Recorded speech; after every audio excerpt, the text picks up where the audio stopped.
Now we have in chapter 20 the penalty for breaking the commandments, and what we really have before us is what would be called today the penal code. Dr. Andrew Bonar, in his book on Leviticus, calls this chapter Warnings Against the Sins of the Former Inhabitants. In other words, these are the things that the inhabitants before did. Now, it would seem from this chapter that the death penalty was exacted for breaking any one of the 10 Commandments. Now, it's true not all of them are listed here under the penal code for the death penalty. Only a few, for instance, are, and I think they're given to us, by the way, as examples. Murder, for instance, is not listed in this chapter, yet the death penalty was leveled against the murderer. We've already seen that, and we will see it again when we get to Numbers, the 35th chapter, and we'll call attention at that time. Now, the first thing to note in this chapter is that it is an abridged edition of the penal code. And therefore, it's for that reason that I infer that the penalty for breaking any of the 10 Commandments was death. Now, God, therefore, instituted capital punishment, and remember, He is just and righteous. He applied the death penalty with unsparing severity. Nowhere in the Word of God is punishment, by the way, for the purpose of reforming the criminal. That is something that never was in the books. That was not the objective. And actually, it was not to cut down the crime rate. God didn't give it for that reason.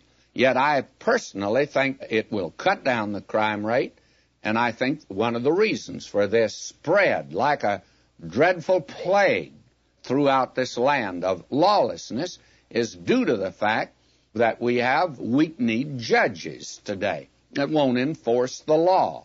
And we hear a great many sob sisters cry about the death penalty. Now, God instituted capital punishment for good and sufficient reasons. And for a man to say today that he doesn't believe in the death penalty and he thought it was terrible back in the Bible, I have a question to ask him.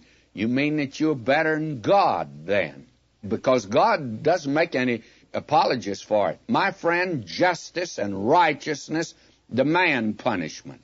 The majesty and the law and holiness of God have been outraged, and the crime must be punished. Listen to God when He put them in the land in Numbers 35. So ye shall not pollute the land wherein ye are, for blood it defileth the land, and the land cannot be cleansed of the blood that is shed therein, but by the blood of him that shed it.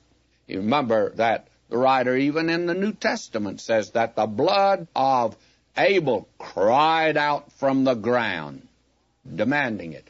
Let me ask you a question. If you do not believe in capital punishment, and you are a softy in this connection. Now, I do not know who I'm talking to. It may be today that you are a father. Maybe today you're a mother.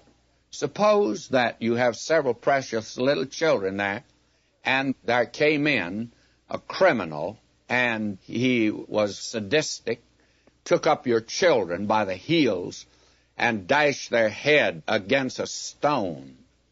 What do you think ought to be done to them? I'm talking about yours now, not about somebody way over in another state. It's very easy to be theoretical and ideal today.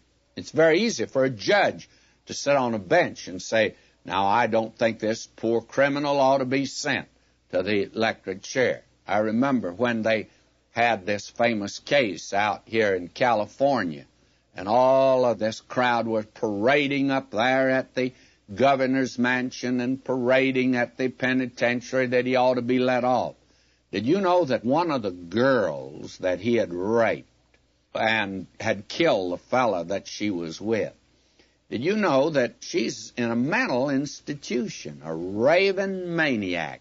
The parents wrote me when they heard I was for capital punishment, and I came out for it very strong at that time. I have a book on it, by the way. I still believe in it. think it's God's method today. Think it'd cut down a lot of crime. It was so easy for the judge to make a decision. But my friend, what about these parents? When they wrote me, they said they felt like he should be executed, and they're lovely Christian people. Don't tell me they're not lovely. They're as lovely as you are. You see, when you're talking about somebody else's, it's a different story. When you're talking about your own, that changes the color of the picture altogether. Now, God says that they should be punished.